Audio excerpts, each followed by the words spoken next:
ಏಯ್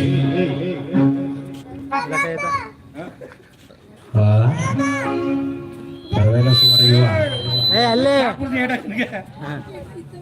ಸಣ್ಣ ಮಲಗಿ ಅಲ್ಲೇ ಕುಕ್ತಾ ಭಟ್ ಮಹಾಸಲ್ ವಿನಂತಿ. ಸರ್ವಸ್ಥಿತಿ ಸಂಪನ್ಮೂರ್ತಿಗಳಾದಂತಹ ವಿದ್ಯಮಾನೀಯರೇ, ಗುರು ಹಿರಿಯರೇ, ಸಭಾ ಸದಸ್ಯರೇ, ಈ ದಿವಸ ತಮ್ಮ ಗ್ರಾಮದಲ್ಲಿ ಅಂದರೆ ಮೈಸೂರು ತಾಲೂಕು ಕಸಬಾ ಹೋಬಳಿ ಬಂಡಿಪಾಳ್ಯ ಗ್ರಾಮದಲ್ಲಿ ಇಂದಿಗೆ 11ನೇ ದಿನದಲ್ಲಿ ಈ ಭೂಭಾರವನ್ನು ಬಿಟ್ಟು ಮರೆಯಾಗಿದ್ದಾರೆ ಶ್ರೀಮಾನ್ ನಿಂಗೇಗೌಡರು. ಈ ದಿವಸ ನಿಂಗೇಗೌಡರ ಆತ್ಮ ಸ್ವರ್ಗಲೋಕಕ್ಕೆ ಪ್ರಯಾಣ ಮಾಡುವಂತಹ ಶುಭ ದಿವಸ. ಏಕೆಂದ್ರೆ ನೋಡಿ, ಈ ಮಾನವ ಜನ್ಮ ಇದು ಸ್ಥಿರವಿಲ್ಲ. ಏಕೆಂದ್ರೆ ಈ ಮಾನವ ಜನ್ಮ ಹುಟ್ಟು ಆಕಸ್ಮಿಕ, ಸಾವು ಖಚಿತವಾದದ್ದು.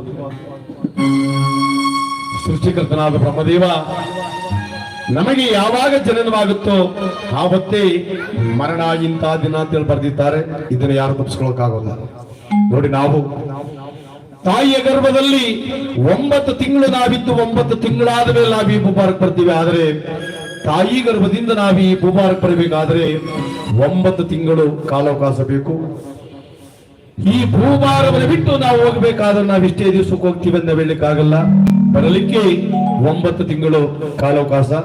ಅಲ್ಲದೆ ಈ ಮಾನವ ಜನ್ಮಕ್ಕೆ ಹಣಬಲ, ಜನಬಲ, ವಿದ್ಯಾಬಲ ಇವೆಲ್ಲಕ್ಕಿಂತ ಮಿಗಿಲಾದ ಬಲ ನೋಡಿ, ಇದು ದೈವ ಬಲ. ಅಂದ್ರೆ ದೈವ ಬಲವನ್ನ ನಾವು ದುಡ್ಡು ಕೊಟ್ಟು ಹಂಗೆ ತಗೊಂಡು ಬರಕ್ಕಾಗಲ್ಲ, ಅಥವಾ ಒಬ್ಬರ ಹತ್ರ ನಾವು ಸಾಲ ಇಸ್ಕೊಳ್ಳೋಕ್ಕಾಗಲ್ಲ. ಭಗವಂತ ನಮಗೆ ಕೊಡಬೇಕು. ಅಲ್ಲದೆ ಈ ಮಾನವ ಜನ್ಮ ತಾಯಿಯ ಗರ್ಭದಿಂದ ನಾವು ಈ ಭೂಭಾರಕ್ಕೆ ಬರಬೇಕಾದ್ರೆ ಒಡೆ ಬರುವಾಗಲೂ ನಾವು ಏನು ಹೊತ್ಕೊಂಡು ಬರಲ್ಲ, ಬೆತ್ತಲಾಗಿ ಬರೋದು. ಇನ್ನು ನಾವು ಈ ಭೂಮಿಯ ಮೇಲೆ ಎಷ್ಟು ದಿನ ನಾವು ಬದುಕಿರ್ತೀವೋ ಅಷ್ಟು ದಿನ ನಾವು ಎಷ್ಟೇ ಹಣ, ಆಸ್ತಿ, ಐಶ್ವರ್ಯ, ಸಿರಿ, ಸಂಪತ್ತು, ಮನೆ, ಮಠ ನಾವು ಏನೇ ಕೂಡಿಟ್ಟಿದ್ರು ಸಹ ನಾವು ಸತ್ತ ಮೇಲೆ ಅಂದರೆ ನಮ್ಮ ನಿಜವಾದ ಹೊರಗೆ ನಾವು ಹೋಗುವಾಗ್ಲೂ ಸಹ ನಾವೇನು ಹೊತ್ಕೊಂಡವಲ್ಲ, ಬೆತ್ತಲಾಗಿ ಹೋಗುವುದು. ಅದಕ್ಕಾಗಿ ದೊಡ್ಡವರು ವರ್ಣನೆ ಮಾಡಿದ್ದಾರೆ, ಮಾನವ ಬರುವಾಗ ಬೆತ್ತಲೆ, ಹೋಗುವಾಗ ಬೆತ್ತಲೆ, ಬಂದು ಹೋಗುವ ನಡುವೆ ಬರಿ ಕತ್ತಲೆ.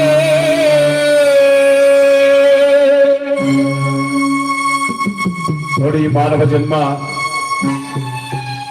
ಬರುವಾಗ ಬೆತ್ತಲೆ, ಹೋಗುವಾಗ ಬೆತ್ತಲೆ, ಬಂದು ಹೋಗುವ ನಡುವೆ ಬರೀ ಕತ್ತಲೆ. ಅಂದ್ರೆ ಈ ದೇಹ ತಾಯಿ ಗರ್ಭದಿಂದ ನಾವು ಈ ಭೂಭಾರಕ್ಕೆ ಬರುವಾಗ ನೋಡಿ, ನಾವು ತಾಯಿ ಗರ್ಭದಿಂದ ಈ ಭೂಭಾರಕ್ಕೆ ಬರುವಾಗ ಈ ದೇಹ ಆಸೆಯನ್ನು ಹೊತ್ಕೊಂಡು ಬಂದಿದೆ ಹೊರತು ಆಯುಷ್ಯ ಹೊತ್ಕೊಂಡು ಬಂದಿಲ್ಲ. ನೋಡಿ, ಇರೋ ತನಕ ಬರೀ ಆಸೆ ಇದಕ್ಕೆ. ನೋಡಿ, ಇರೋ ತನಕ ನಂದು ನಂದು ನಂದು ನಂದು ಸತ್ತ ಮೇಲೆ ನಾವು ಯಾವುದನ್ನು ತಗೊಂಡೋಗಲ್ಲ. ಅಲ್ಲದೆ ಈ ಮಾನವ ಜನ್ಮಕ್ಕೆ 3 ಜನ ಬಂಧು ಮಿತ್ರರು. ನೋಡಿ, ಮಾನವ ಜನ್ಮಕ್ಕೆ, ಈ ಮಾನವ ಶರೀರಕ್ಕೆ 3 ಜನ ಬಂಧು ಮಿತ್ರರು. ಅಂದ್ರೆ ನೀವು ಹೇಳ್ಬೋದು, ಅಲ್ಲ ಸಾವಿರಾರು ಜನ ಬಂಧು ಬಳಗದವ್ರು ನೆಂಟರಿಷ್ಟೆಲ್ಲ ಇದ್ದಾರೆ, ನೀವು ಬರೀ 3 ಜನ ಅಂತ ಹೇಳ್ತಿದ್ದೀರಲ್ಲ ಅಂತ ಹೇಳ್ಬೋದು. ಆದರೆ ಪ್ರೀತಿ, ವಿಶ್ವಾಸ, ಸ್ನೇಹ, ನೆಂಟಸ್ಥಳಕ್ಕೆ ಸಾವಿರಾರು ಜನ ಇರ್ತಾರೆ. ಆದರೆ ಈ ಮಾನವ ಶರೀರಕ್ಕೆ 3 ಜನ ಬಂಧು ಮಿತ್ರರು. ಆ 3 ಜನ ಬಂಧು ಮಿತ್ರರು ಯಾರು ಅಂದ್ರೆ, ನಾವು ಸತ್ತ ಮೇಲೆ ನಮ್ಮ ಜೊತೆಯಲ್ಲೇ ಬರ್ತಾರಲ್ಲ ಅವರೇ ಮಾನವ ದೇಹದ ಮೊದಲನೇ ಬಂಧು ಮಿತ್ರರು.